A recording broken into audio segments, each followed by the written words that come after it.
என்னோட லைஃப்பில் நான் ஜெயிக்கும் போது வானத்தை பார்த்து பெருமைப்பட்டதும் இல்லை, தோக்கும்போது பூமியை பார்த்து வெக்கப்பட்டதும் இல்லை. நான் ஜெயிக்கும் போது வானத்தை பார்த்து ரசிப்பேன், நான் தோக்கும்போது பூமியை பார்த்து ரசிப்பேன். அப்போ தான் நம்ம வாழ்க்கையை நம்ம ரசிக்க முடியும். So moral of the story இது யாருக்கும் புண்படுத்துகிற வீடியோ இல்லை, ஜஸ்ட் தோணுச்சு வீடியோவில் போடணுன்னு, சும்மா அப்படி. வாழ்க்கை இவ்வளோ இல்லை, இவ்வளோ தான்.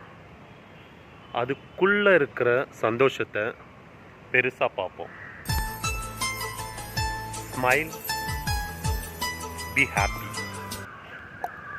ஒரு நாள் பூக்களும் தான் கலக்கென புன்னகைக்கும், சிரிக்கும் மனிதனுக்கே சிகரம் காத்திருக்கும். பூ முதல் புல் வரைக்கும் ஒவ்வொன்றும் ரசித்திடலாம், குயிலின் கூட்டுக்குள்ளே கொஞ்ச நாள் வசித்திடலாம்.